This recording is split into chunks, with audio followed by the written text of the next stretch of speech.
Hey there, gentlemen. If you're in your 50s, 60s, or beyond, and you've started to notice that something about your intimate moments has shifted, specifically, if you feel the entire wave of pleasure that comes with climax, yet the seminal fluid you expect simply isn't there, then what I'm about to share matters enormously for you. Perhaps this happened to you a single time and it immediately planted a seed of anxiety that's refused to leave you alone. Or maybe it's something that keeps repeating, a private struggle you've kept to yourself, wrapped in embarrassment or a quiet dread about what it could mean for your health, your identity as a man, and the road ahead. My name is Dr. Narita, and I'm a urologist who has spent the last 12 years dedicated to men's health at every chapter of life. Today, I want to sit down with you for a conversation that's honest and thorough, but also deeply reassuring, one that won't sidestep the subject or leave you walking away with more uncertainty than clarity. First and foremost, I need you to hear this clearly. I understand exactly what you're going through. This shift your body is showing you is not proof that your manhood has run its course, nor is it some judgment on your value as a man. Look at it from a different angle. This isn't a breakdown. It's a precise signal your body is trying to communicate, and all that signal requires is that we translate it correctly. Keep watching, because over the next few minutes, we'll walk through the unexpected reasons behind this, the serious red flags you must never brush aside, and most importantly, the straightforward, treatable options that modern medicine provides to bring back your calm, your self-assurance, and your overall sense of wellness. Before we get into what's happening when fluid doesn't show up, let's take a brief, plain language walk through how this process is designed to function. Picture the reproductive system inside your body as a finely tuned musical ensemble. The testes generate sperm. The seminal vesicles supply the majority of the thick, nutrient-dense fluid. The prostate chips in with a protective, alkaline fluid that helps everything survive the trip ahead.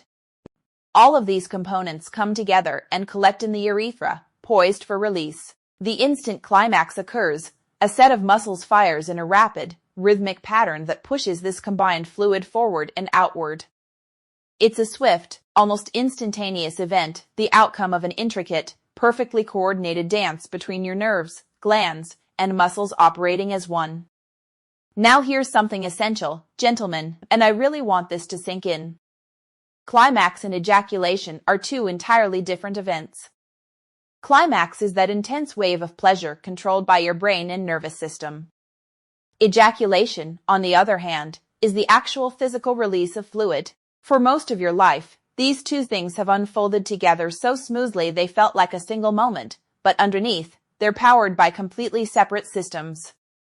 Grasping this difference is the very first step toward letting go of the fear and embarrassment that so often comes wrapped up in this experience. What we're zeroing in on today is known as dry ejaculation.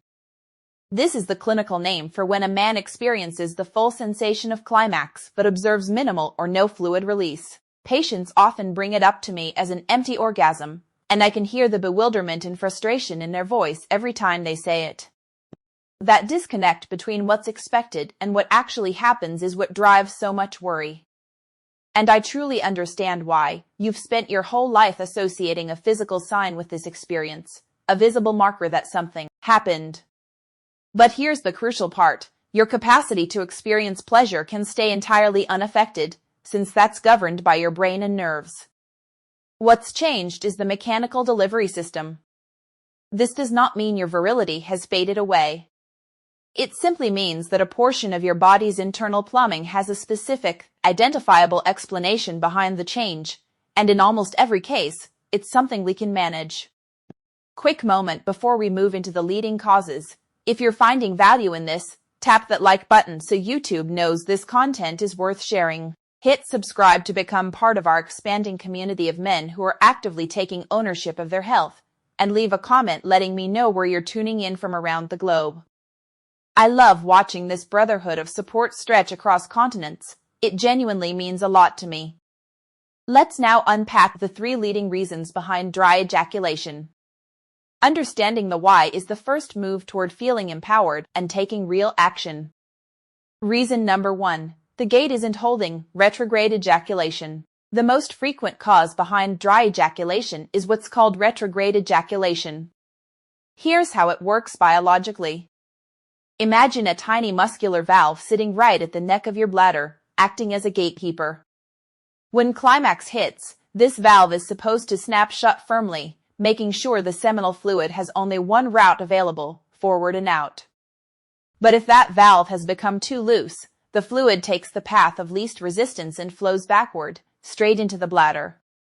You still feel the full rush of climax, but because no fluid actually exits, it registers as dry. One practical, non-alarming clue that this is what's happening is noticing your urine appears cloudier shortly after intimacy, since the fluid has now blended in with it. This kind of valve relaxation is commonly triggered by certain surgical procedures involving the prostate or bladder. These surgeries are often successful and necessary, but they can sometimes disturb the delicate nerve pathways that control that gate. It's also a recognized side effect of certain medications prescribed for high blood pressure or an enlarged prostate.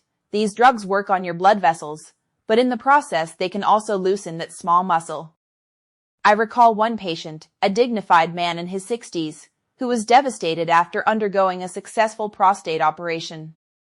He felt as though a piece of himself had disappeared. Once he understood that this was purely a mechanical shift, comparable to a traffic signal stuck on green, and that his desire and capacity for pleasure remained fully intact, the relief on his face was unmistakable. That same relief is within your reach too. Reason number 2, a clogged pipeline, duct obstruction. Our second leading cause involves a blockage somewhere along the ducts that carry seminal fluid. The underlying biology is fairly simple. The seminal vesicles and other glands are still producing fluid at a normal rate, but picture the small ducts as delivery tubes. When these tubes become obstructed, the fluid has nowhere to go. The amount released drops sharply or vanishes entirely, even though production behind the scenes is perfectly fine. These blockages often trace back to scar tissue left over from prior infections, such as a severe case of untreated prostatitis. In rarer situations, tiny calcifications, essentially small stones, can form and obstruct the pathway. Subtle warning signs to watch for include a new, mild ache in the pelvic region during climax, or noticing that the fluid has gradually grown thicker and scarcer over time. The encouraging part is that many of these blockages can be resolved, whether through medication that addresses inflammation or, when necessary, minimally invasive procedures that restore normal flow. This is not a permanent sentence, it's a plumbing problem, and plumbing problems get solved all the time. Reason number 3, running low on fuel, hormonal causes. The third major area worth examining is hormonal imbalance, particularly low testosterone. Here's the science behind it. Testosterone acts as the core fuel source for the entire male reproductive system. It doesn't just influence desire and sperm production, it's also essential for the seminal vesicles and prostate to function at full capacity, since these are the glands responsible for the majority of the fluid volume. When testosterone drops to a meaningfully lower level, the whole system begins to slow down. The effects can be significant. At first, you might simply notice a smaller volume of fluid. But as time goes on, this shortfall can also show up as a dip in libido, erections that aren't as firm, and a climax that feels noticeably less intense.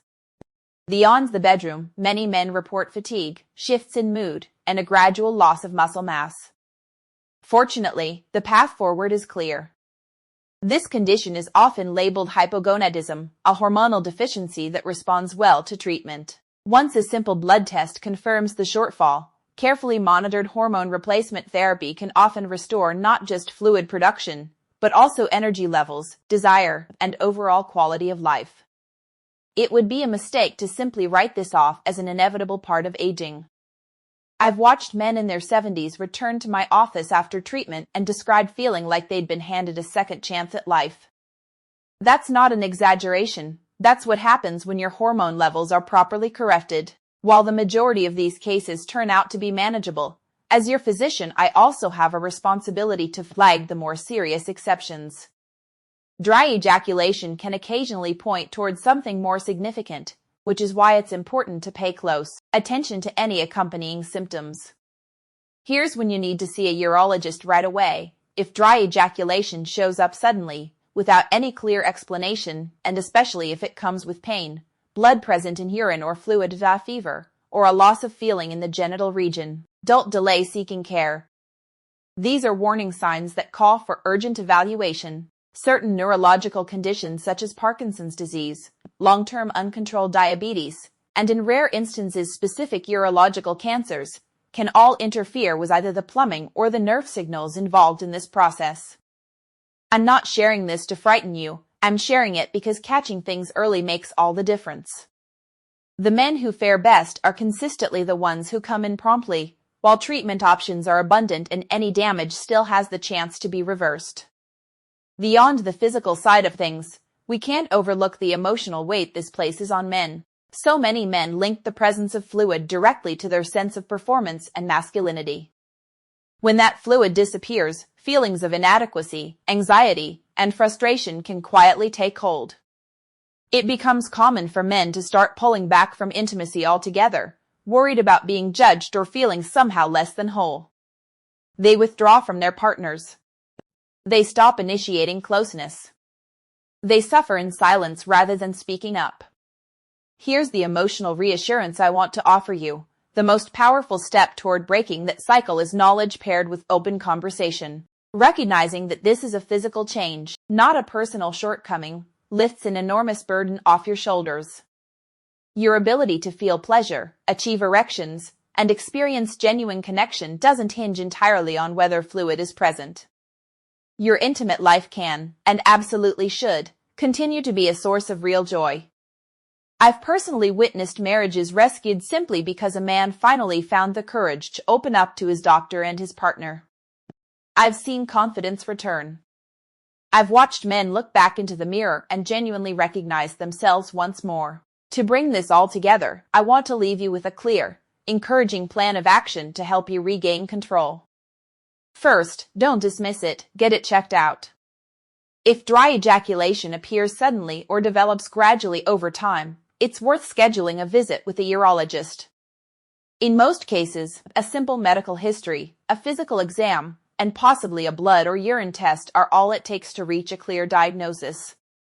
Second, keep the underlying conditions in check. Managing chronic issues like diabetes, high blood pressure, and cholesterol has a direct impact on the vascular and nerve health that governs this entire process. Third, break the silence surrounding it. Speak candidly with both your partner and your physician.